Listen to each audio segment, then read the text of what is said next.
dal leen ak jàmm ci seen podcast personnalité comme nu ma leen koy waxee mooy podcast bi leen permettre ngeen xam ki ngeen di seetaan ci ginnaaw caméra bi ku mu doon dëggantaan. tey nag ñu am invité bu spécial ka nga xamante ni marqué na empreinte am ci milieu cinéma Sénégal xanaa ma bàyyi ko mu nuyu mbokk internet yi. salaamaaleykum kilifa gi ma bàyyi la nga nuyu mbokk internet yi ñuy seetaan. waaleykum salaam. Très chers internautes, amis téléspectateurs yi nga xam ne yéen a ngi ñuy seetaan ak fépp foo leen mënti nekk ci àdduna bi ngeen nekk doomu aadama rawatina ngeen nekk africain plus précisément sénégalais ku ci nekk ñu ngi lay jox sa wàccuwaay di la nuyu ci sa tur ak sa sant di leen wax salaamaaleykum bismillah. ok tey ñu am la comme invité et suñu objectif mooy ñiy seetaan xam dëggantaan yaay kan la ñu invité Chris Nico. Malal wala Bamba. Ouais, je dirais les trois en même temps wala spécialement benn bi nga xamante ne nii mooy la personne d'abord. Parce que man balaa dara damay am mbégte ak contentement. di teew ci plateau bi di ko partager ak yow Chérif parce que ça c'est un plaisir. mu nekk émission boo xamante ne nii son nom dit tout en personnalité comme on dit et puis. Entre personne et personnage. Aujourd'hui, ki nga invité peut-être day xaw a différent un peu de Malal Lo bi ñuy gis devant la caméra en tant que personnage. Peut-être tey jii nii on parlera de Malal Lo un petit peu. Mais on parlera en même temps de Bamba, on parlera en même temps de Chris Nico le chanteur, etc. et tout ce qui va avec. tàmm nañu di gis Malal Lo xam nañ ni mooy sapeur-pompier famille Marlo mooy ñëw toujours au secours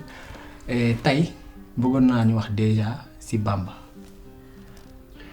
waaw Bamba de moom benn taalibe Sëñ Tuubaa la bu ñàkk solo rek benn ndongo daara benn nit bu ñàkk solo daal boo xamante ne nii yàlla moo ko xiir rek peut-être tey jii nii destin comme on dit nit nul ne peut échapper à son destin et que tey jii peut-être il fallait que yàlla moo tuddoon que ne peut-être dinaa nekk benn Bamba bi jékki-jékki ñu dégg Chris Nico après Chris Nico ñu jékki-jékki di dégg Malal Lo donc Bamba nit bu simple la quoi boo xamante ne ni moom Baay Faal la quoi. ok ñu des ci Bamba ji lan ngeen njëkk a def boo yeewoo. ba pour être sincère nag. su ma yeewoo li may njëkk a def. mooy damay jël sama téléphone xool sama ay message xool sama ay appel manqué surtout bos sama yaay nag. waaye. boo yeewoo su ma yeewoo moom franchement loolu laay njëkk a def quoi. ñu ñëw tuuti ci sa enfance fan la Xaadim màggee. waaw Xaadim man nag maa ngi màggee Mbour parce que fa laa juddoo maa ngi juddoo Château d'Eau Sud su ma waxee Mbour damay profité waale sax nuyu ñi nga xamante ne nii ku ci mel ni Bombardier parce que kooku nijaay la ci man et puis sama grand frère moo ko yar di ci profité waale aussi di jaale Pape Dia di ñaanal yàlla suuf seddal ci kawam xaare ko àjjana yi daw si gën a kawe donc moi je suis natif de Mbour juddoo Mbour yaroo Mbour màggee Mbour sama enfance yi foofu laa ko defee Mbour Château d'Eau Sud kon Coose kon Jalma centre Sou donc from Mbour quoi. donc Mbour waaw fier de l'être. est-ce que def nga ay études. ouais def naa ay études nag def naa ay études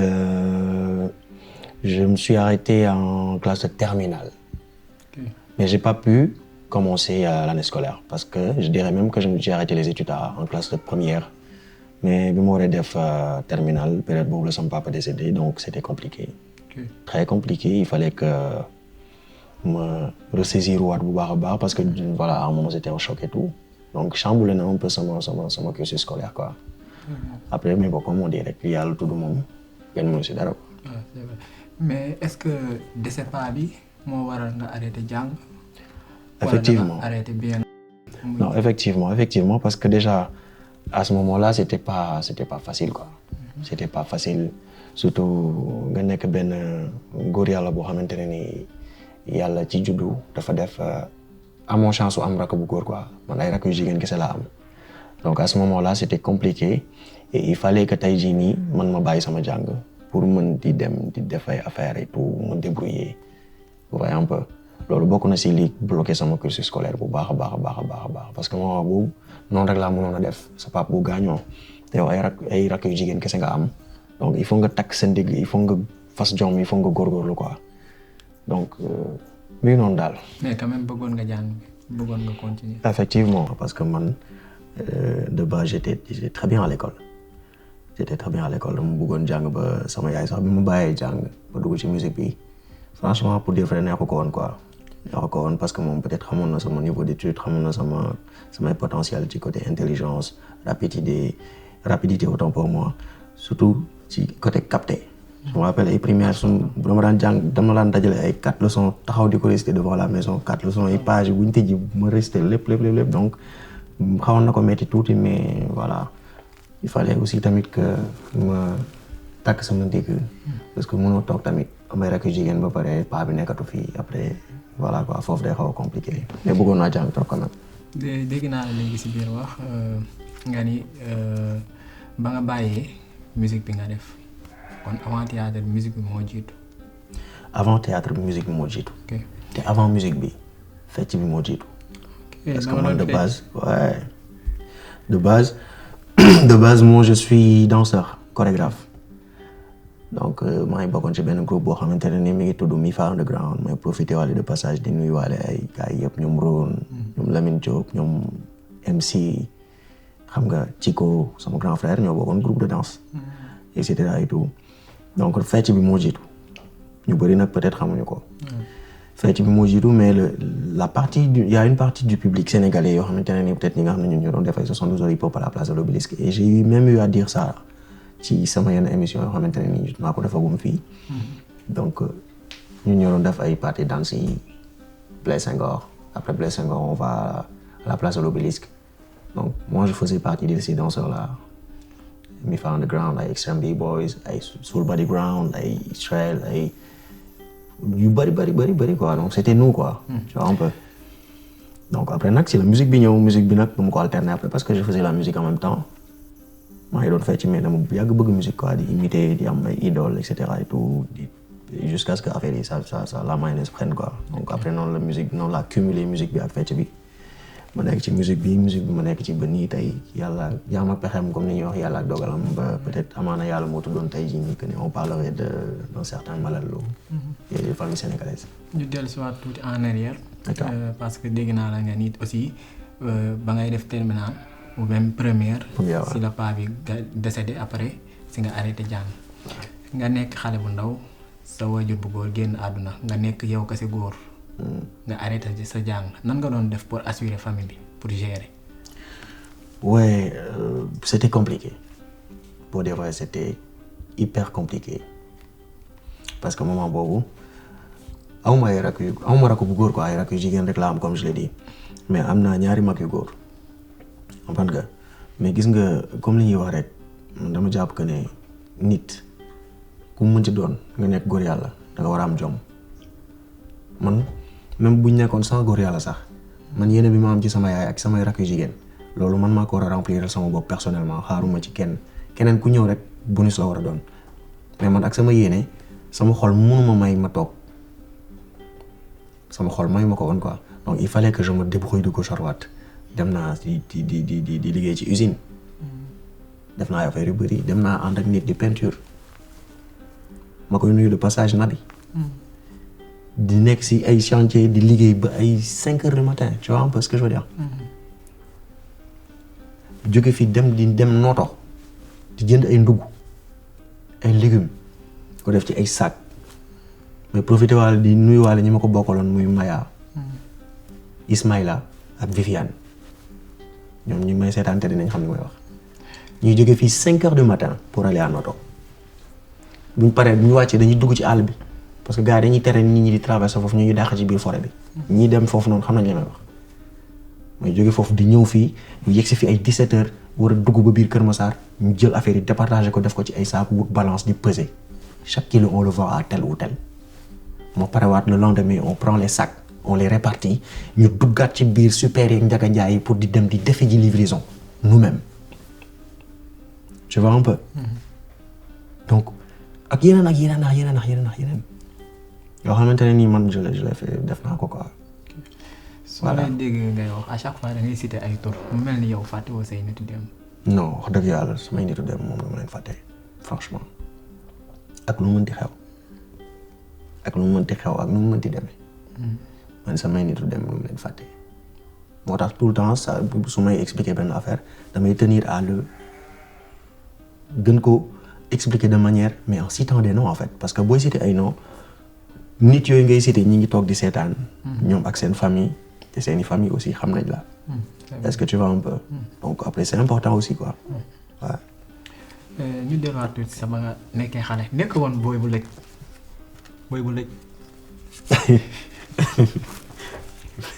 c'est vraiment pour dire vrai hein je vais dire la vérité quoi j'étais terrible franchement dama terrible loon comme pas possible terrible loon yan toj non man genre daaw jàngi wàcc ñu te ndiraan topp ñu parce que ñun fi ñu dëkkoon quartier populaire la te foofu noonu déjà de boo amul fit doo fa dëkk Château d'eau Sud période bi ma lay wax nii boo amul fit doo fa dëkk soit dañ lay takk charrette sa freedom moom wala sa liberté moom mais yaa koy sa indépendance yaa koy faytal sa bopp de so un peu donc après ñun suñ famille moom ñun mooy loolu dañoo tamit tàng ba pare dañoo ñii ñun muy man muy sama sœur yi man leen duñu du passage saa bu ñu jàng ji waan bu ñuy ñibbisi ndiraa nañu toog xeex moo doon nekkoon suñu liggéey primaire rek fépp j'étais terrible moo wax dëgg yàlla mais aujourd'hui voilà quoi après ñëpp jaar nañ ci tamit quoi parce que booy màgg après tu te rends compte de beaucoup de choses yoo xamante ne nii tu dois le changer et tout voilà ban toj nga si def ba nga xamante ni ba nii boo toogee nga xalaat ça te fait rire benn rek ndax xam naa ne boobu c'est que boobu tamit dafa xaw a doy waar de boobu grave man xam nga sama papa kilifa la woon dafa yoroon benn arme vas-y léegi arme bi daf ko jëloon moom en fait genre il avait l'habitude daf ko doon nettoyer mais par malchance heureusement au final c'est bien passé mais xam nga xale boo leen nekkee ay booy ñu di leen jëndal ay pistolet ay tëtëtëtëtëtët ay ne bougez plus ay olem ay taw ay Rick Hunter surtout xam nga mais comme période yi ñun mon père il avait l'habitude de nous acheter parfois ay armes fookaay ñu ciy nekk ci biir kër gi di dàqante ku nekk naan maay kii ki naan maay kii xam nga xelu xale mu teg arme bi nekkate bi muy teg arme bi jour boobu daf ko fàtte te fekk l'arme était chargée ñoom ñi ngi ci bërëbu ndékkikaay bi ñun nag kër gu mag lañ ko wax te en famille xam nga maa ngi nuyuwaale sax un peu ma nga baal ma mu nuyuwaale sama tante à ce temps là di nuyu sama doom bàyyi ñoom Alaaji ñoom Xaadim ñoom Ndey Diouf ñoom Sëñ Modou Moustapha et cetera et tout léegi ñoom ñu nekk ci bërëbu ndékkikaay bi yow daal Rick Hunter moo yoot ba def nii gis arme bi foog ko arme fooyukaay ñoom prêté wuñ attention ci man ndekete ñoom ñi ngi nekk di waxtaan man ma ne cas arme bi waaw yow nit déglul de gis nga bi ma ko nee cas rek ne leen oh les mains ne bougez pas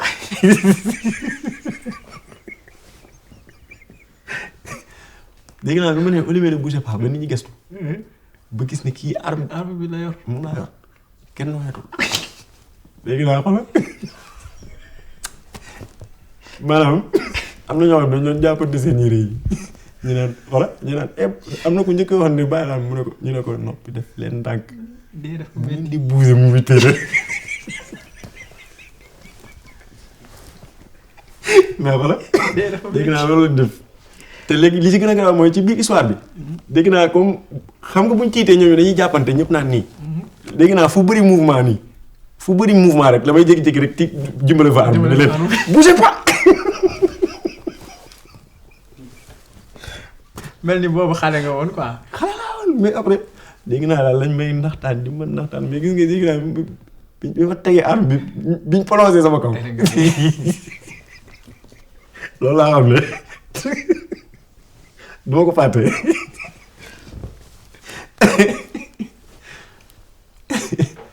léegi tey nga dem ba màgg macha allah. nekk kilifa. man am nga soxna wala Xaadim am nga soxna. non aw ma soxna nag. amoo soxna. non. ok léegi est-ce que sa situation financière tey jii changé na par rapport ak avant comme ni nga waxee ba paa bi di soogaay di décédé. ba nga nekk di liggéey ci usines yi. par rapport ak léegi. mais effectivement bien sûr effectivement parce que tey jii nii man lu bëri changé na. xam nga nag yàlla moo bindee doomu aadama noo xamante ne nii nit moo mel noonu naturellement ak lu mu mënti am ak lu mu bari wala lu mu néew chaque jour li nga yor mu néew mu bari da ngay gën di bëgg encore plus. mais boo gestuwaatee démb. li nga war a njëkk a def mooy nga wax alhamdulillahi rabbil alamin nga xam ne que suñu borom mi ngi lay suturaal. peut-être gënoon na fi metti. j'ai eu un peu à expliquer sans dugg ci ay profondeur ou quoi que ce soit de manière détaillée mais quand même c'était compliqué c'était pas facile du tout. après ma nekk ci musique bi après avec tout ce que j'ai enduré dans la musique et tout tey su ma toogee ci benn plateau war a wax je dirais que je parlerai plus de Malalo que de Chris Nico. pour être franc plus de Malalo que de Chris Nico parce que mais dinañ ñëwaat tuuti ci Chris Nico bi parce que dama bëgg xam nan nga def ba convaincre mère bi pour mu bàyyi la nga def musique parce que après étude bi musique bi nga def du coup te musique boobu noonu si la mere woon parce que bëggoon na peut-être nga continuer sa jàng léegi yow nan nga def ba convaincre ko pour mu bàyyi la nga continuer musique bi. man nag sama yaay sama xarit la sama confidente la sama complice la mooy sama life. bëggul woon ça veut pas dire qu'en fait elle était contre carrément quoi. elle était carrément contre pour que ma def musique de mais samay étude loolu rek peut-être la may xaw a reprocher quoi mais bu dee si côté sama talent côté musique wala sama passion bi ma am ci musique moom daf ko mës a approuver en fait. j'ai tendance à le dire man sama yaay mooy sama première fans bu jigéen. première fans bu jigéen moom mës a am sama àdduna. première fans maanaam première jigéen bi ma njëkk a gëm ci sama musique sama yaay la son bu ma mës a def ba tey may wax ak yow son bu ma def sama yaay daf koy déglu léegi après avec le temps da ngay évoluer da ngay am tu vois un peu ce que je veux dire. mais bu njëkk dama daan def son sama yaay corrigé ma parce que sama yaay melomaan la sama yaay artistes yu bëri fii nii boo tuddee artistes nigériens yi sax sama yaay di toog di ko citer à la lettre. ba ci nouvelle génération bi léeg-léeg mu envoyé ma ay suggestions de thèmes yoo xamante ne nii daf naa ma wéyal ma lii est-ce que tu vois un peu donc man tey jii nii sama yaay mooy sama première fans bu jigéen quoi elle était pas contre mais ni ma def ba convaincre ko dafa dem ba gis ne que man je suis très déterminé dans ce que je fais et que tamit kafuma ci fawuma ci réewuma ci man su ma nee lii la rek lii la mooy comme ni ñu koy xasee parfois loo leen matt mooy foog mu dagg et tout tu vois donc mu ngi noonu quoi. sa première cachet si musique bi balaa ñuy ñëw si Malal ñu des tuuti si Chris bi sa première cachet si musique bi. non man nag. déjà kañ nga am première cachet ba nga xamante ne sentir nga voilà affaire yi day changer te tey boo demee mère bi day kontaan. non ci musique moom boo bëggee dégg-dégg. su fekkee dama war a toog di def benn chiffre ne tel cachet day xaw a compliqué ci man parce que xam nga la moo tax man dama jàpp ne que ci musique amul cachet boog personnellement boo xamante ne nii jot naa ko si boo xam ne bu garaaw la parce que man lépp lu mu mën di wuti ji rek pour yóbbu kër ga rek ak mu mënti doon xeeb naa mu bëri xeeb naa mu néew xeeb naa mu gën a bëri ba image sax xeeb naa mais sama carrière musicale aujourd'hui je peux dire que mën naa si wax nag comme mu nekk di ko defee nii mais parfois de temps à autre mënuma si di développer de trop parce que xam nga moo tax parce que aujourd'hui regarde je te donne un exemple il y a aujourd'hui des Sénégalais yoo xam dañuy seetaan famille sénégalaise di yaakaar ne Chris Nico Malalo benn waaye la bu nekk ci ay affaire de théâtre dem naan day wéy tu vois un peu parce que Chris Nico, excuse-moi, Chris Nico l'artiste n'était pas connu du grand public. Quand je dis du grand public, moi, everywhere or everybody. Mais une partie des mélomanes, yëpp mën a dugg seetaan dinañ xam carrément que ne Chris Nico est un artiste qui a débuté en 2012 avec Show Me The Way. Astaghfirullah, avec NIT en 2010, 2011. Et avec Show Me The Way après. Est-ce que tu vois un peu? Donc, foofu la Chris Nico jógee. Mais il n'était pas connu du grand public. Parce que, comme ni ko nit ñi di waxee, je sais pas, xaw ma sax ban terme laa war a utiliser pour que tu puisses gën a comprendre sax lu ma la nekk di expliquer nii, mais genre du genre, peut-être amul woon jàppale bi war. te loolu peut-être du nit moo ko moom en fait loolu suñu borom moo ko moom. suñu borom mën na bind ñaari nit ku ci nekk ñii da leen di may chance ñii léeg-léeg da leen di nattu à travers seen maxaama wala seen talent. il faut mu tegal leen ay pakk-pakk pour mesurer un peu leur. Tu vois un peu. Donc man après man tout le temps man ci côté positif boobu laa koy gisee quoi. Donc Chris Nico n'était pas connu du grand public mais Chris Nico aujourd'hui yàlla moo bindoon ne jëmm ji mi ngi ci musique bi malgré son talent mais après man maa koy jëlaat indi ko ci biir acting bi muy série ba ci la ko àdduna yëpp di mën a xamee xam nga li ma la xam ba. donc àdduna moo mel noonu quoi. ok voilà. est-ce que mais Chris Nico mi ngi continué nekk Chris Nico ba tey maanaam mi ngi si musique bi ba léegi nii. mais bien sûr Chris Nico mi ngi ci musique bi parce que musique man mënuma ko bàyyi. musique man mënuma ko bàyyi su ma nee dama koy bàyyi tamit dinaa làqatu di wéy te mënuma làqatu di wéy ndax bu yooxoo ñëpp dinañ la dégg. tu vois un peu donc affaire yi noonu la quoi et tout donc mais maa ngi ci musique bi ba tey et tout. bien vrai qu'avec les tournages ça devient un peu compliqué à un moment mais dañ koy gérer ah. ñu ñëw si Malal Malal kañ la dugg si milieu cinéma. milieu cinéma nag. ak si yan circonstances la si duggee. ba xam dafa jaar si musique bi dugg. wala dafa jékki saa yi ñu convoqué ko ñëwal da nga war a tourner lii wala. bon man nag ni ma duggee ci milieu cinéma bi loolu mbiru yàlla la rek comme ni ñuy waxee comme ni ma doon wax sànq rek day dellu si waat foofu damay rebondiraat foofu rek yàlla mooy tudd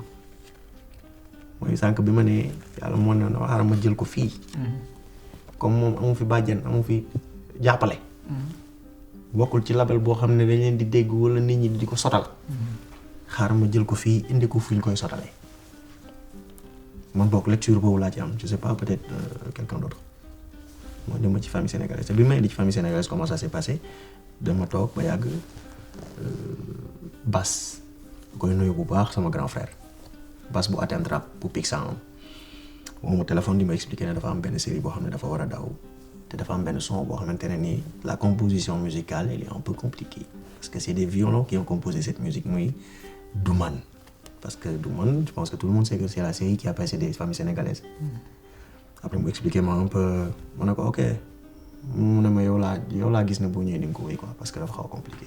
et c'est comme ça que c'est parti ah ma ñëw on s'est rencontré premier jour boobu laay soog a gis monsieur Ndiaye on est venu au studio vite fait on a fait le truc et c'est parti après son bi dem série bi daw mais le lendemain ou dans cette même semaine là la toog ak monsieur Ndiaye bureau ñu toog on a parlé de politique on a parlé de musique internationale comme nationale industrie musicale et cetera et tout mais ci biir échange yi moom nitu flair la en fait tu vois un peu man ñu ni ñuy waxtaan yëpp nekk moom mi ngi may inspecté quoi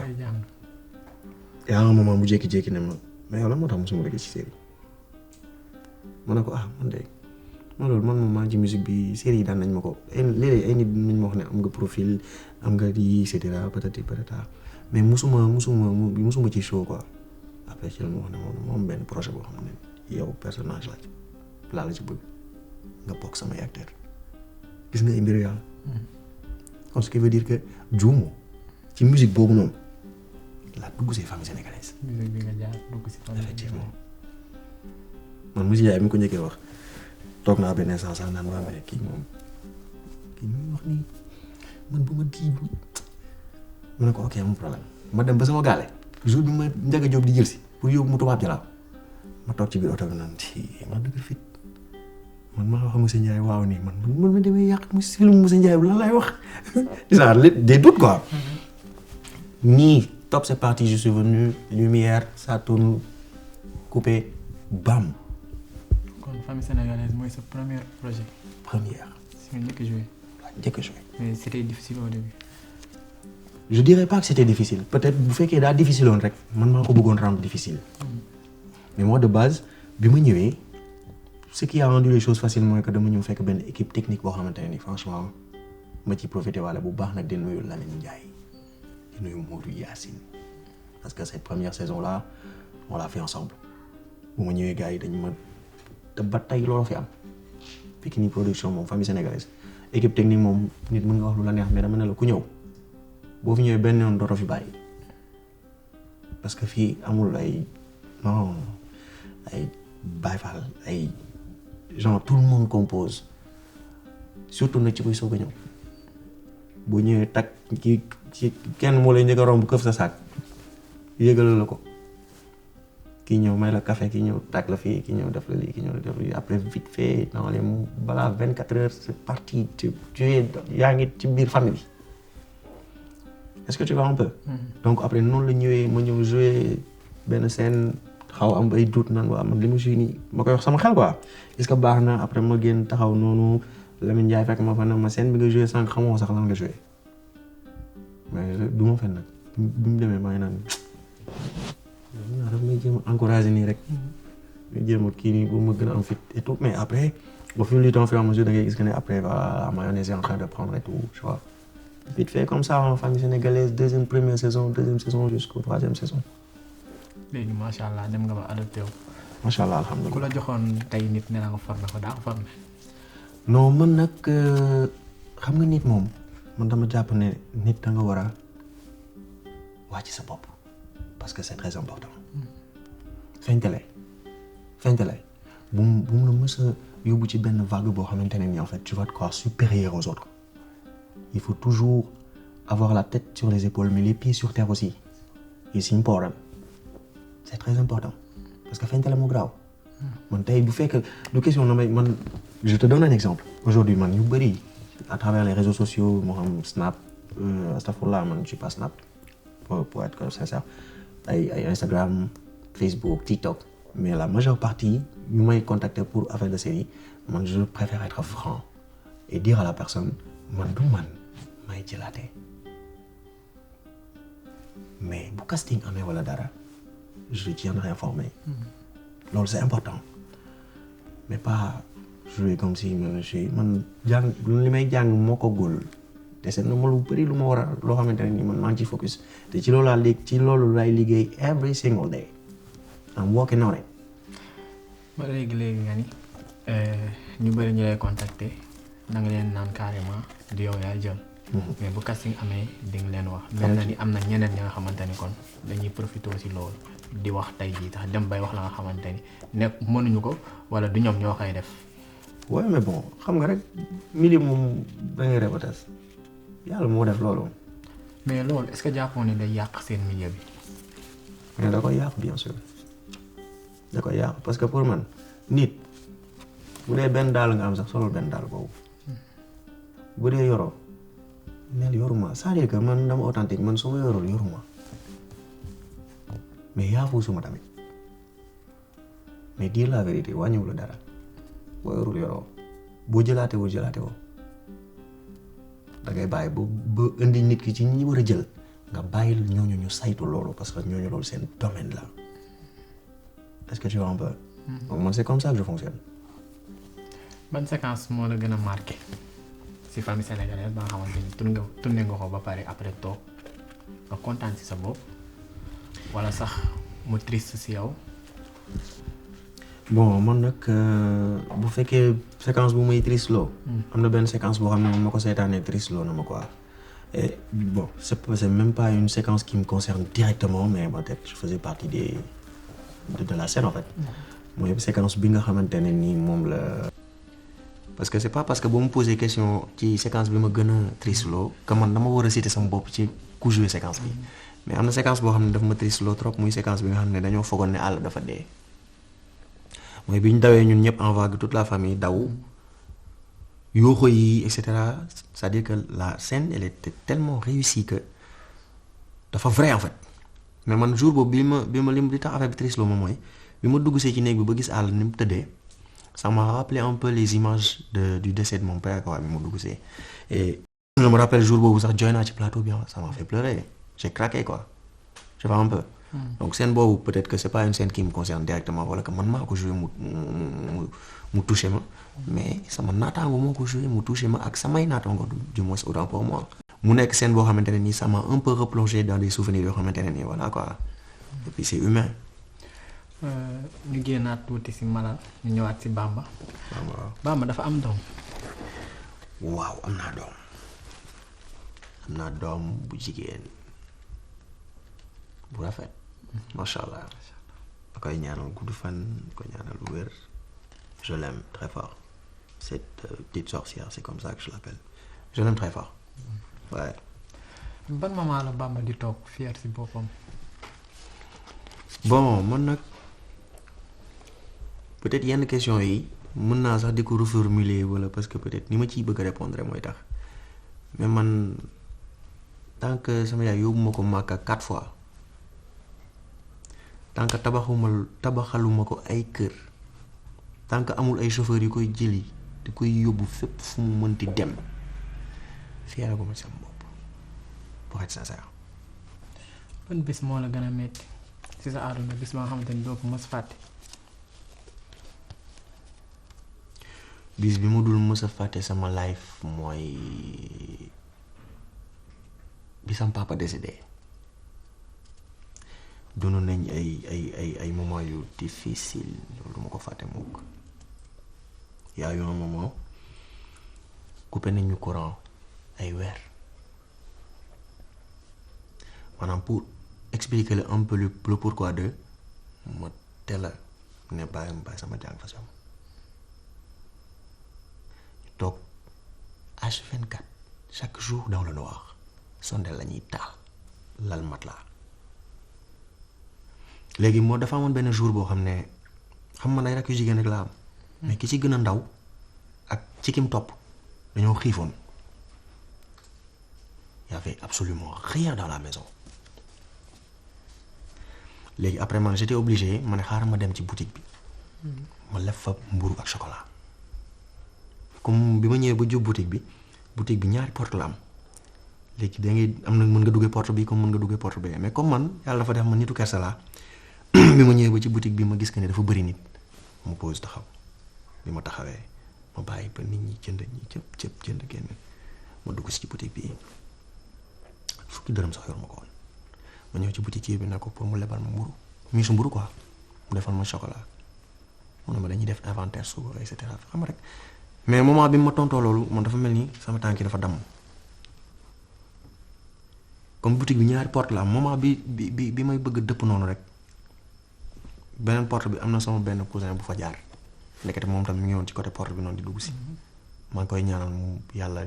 xaare ko àjjana Boubacar Badji c'est même mon cousin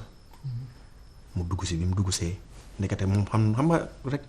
mu dugg si net takk rek daal di jël xaalis bi rek sànni ko ci comptoir bi daal ne borom boutique bi jox ko pain ak chocolat joxaale ma ko mën a mel ni genre def ko innocemment quoi. parce que moom xam na ne ki mu fekk mu taxaw nii genre dafa brisé wu na déjà. mu ne ko non booy bul def loolu mu jël ay affaire am jël weccatam jox ma mburu bi maa mburu bi distance bi may dox pour yegg sama gaal dafa mel ni immeuble laa yoon woon parce que boobu dafa mel ni sama sidit dafa lâché bi ma demee ma toog. maa ngi fekk ci biir la nam ngi sondeel yëpp di tàkk ma toog sama mère ma dugg si bi ma dugg see toog mu commencé di dagg mburu yi mi ngi wéeru ci mur bi nii xam nga commencé di dagg ba mu yàgg di jox booy ku nekk mu jox la sama rakk yu jigéen yi affaire yooyu mu jékki-jékki ba war ma jox rek mu siggi rek daan na ma Xaadim lan la mais bi mu ma nee lan la après ci laa commencé di jooy quoi.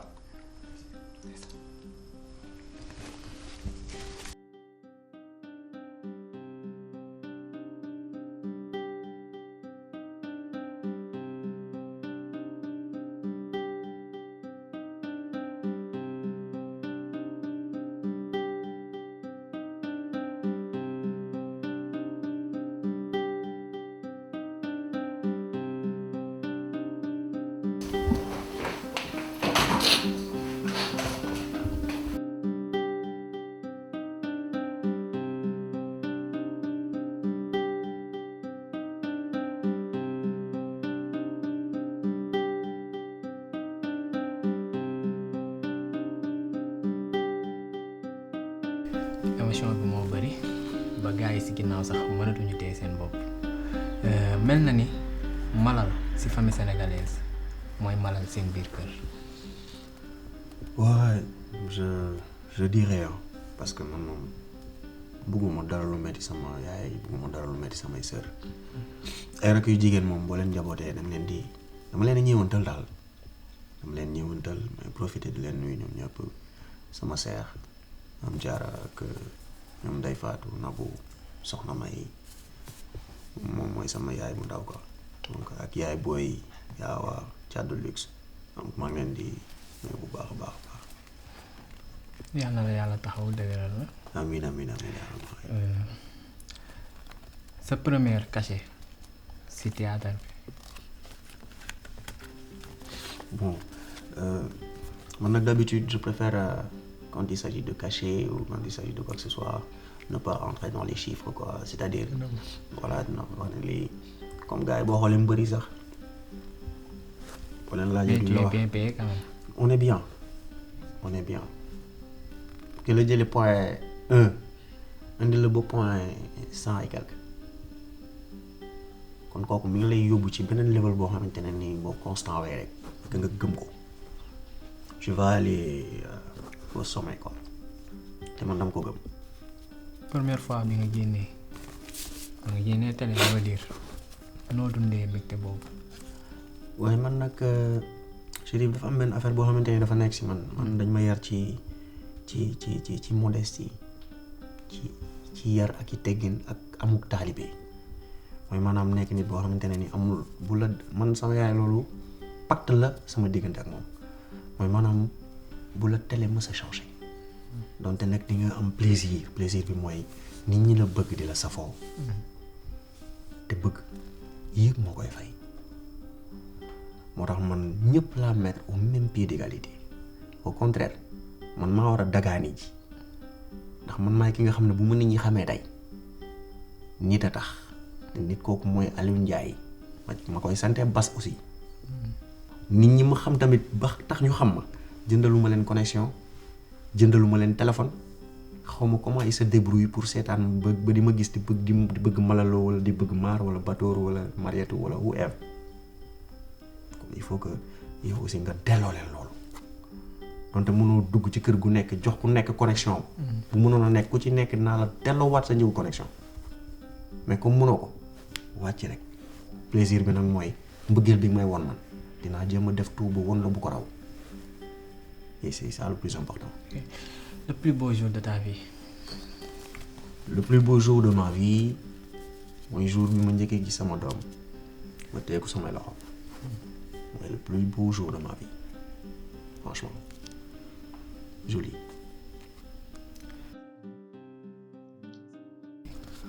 ndax ku si nekk tey jii am nga ka nga xamante ni référence la si yow wala sax ka nga xamante ni souhaité nga bokk ak moom plateau kan mooy sa idole si biir cinéma. man nag comme ni ma la ko waxoon sànq léeg-léeg parfois dina am ay questions yoo xamante ne nii peut-être dama ci répondre mais en les reformulant un peu quoi tu vois un peu mais ci milieu cinéma peut-être ki may citer du doon koo xamante ne nii tey bu fekkoon ne tey damay wax directement ne milieu cinéma kii moo ci sama idole ci koo xam ne peut-être day def acting wax dëgg saa neex naa ko citer mais bu dee koo xamante ne nii man mooy sama idole man Aliou Ndiaye mooy sama idole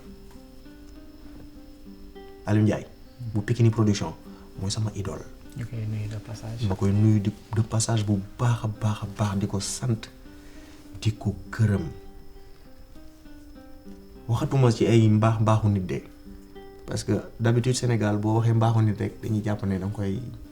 wut lu ko neex wala du ay question de camp wala parti pris ou quoi que ce soit mais de la personne son humanisme nite gi mu nite de par famille sénégalaise parce que famille sénégalaise rek la nit ñi gisam mais la personne c'est le bagage intellectuel qu'il a ak visionnaire bi mu doon ak fi mu bëgg yóbbu affaire yi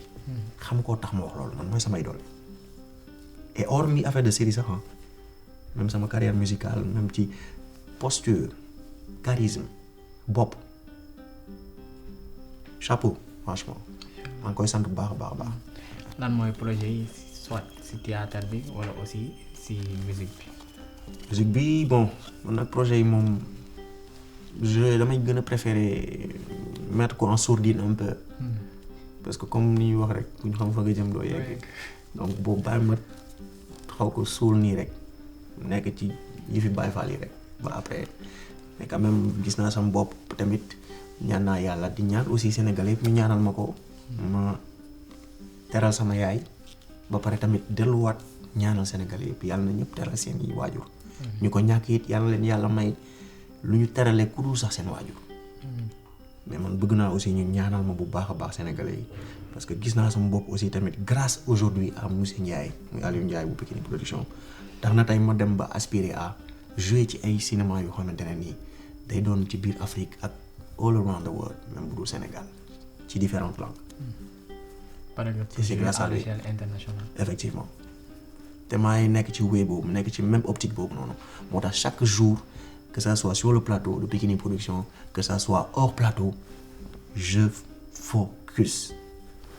à fond H24. waaw la nga joxe sa mot de la fin. damay sant rek di la sant d'abord balaa dara am mbégte bu baax a baax partagé ak yow plateau bi tey ci émission personnalité mais aussi tamit di gërëm bu baax a baax Aliou Ndiaye parce que lii yëpp moo ko waral lii yëpp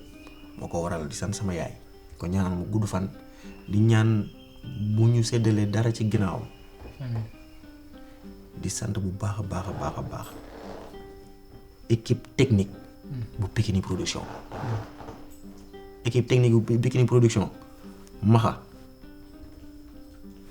Mbaalo Baye Cheikh Njaga Diop damay bañ a tudd turam bi ñu koy tooñe quoi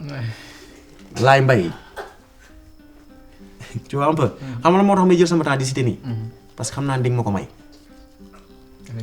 Alsaan Assane Sène Mor Pa Moussa ak ñi ci des yëpp Lamine Ndiaye Modou Yacine te lii bëgguma ñu dagg ko mu bëgg mu dugg parce que nu ma mel tey ñoo ma ko def Aliou Kane du ma ko fàtte benn yoon Aliou Kane nit ku baax nga noonu moo tax man équipe technique bi tout le temps man ñoom laay du ma ne ay ñoom laay sax ñun la parce que man dama dem ba jàpp sama bopp ci ku bokk ci équipe technique bi tu vois un peu donc maa ngi sant ñëpp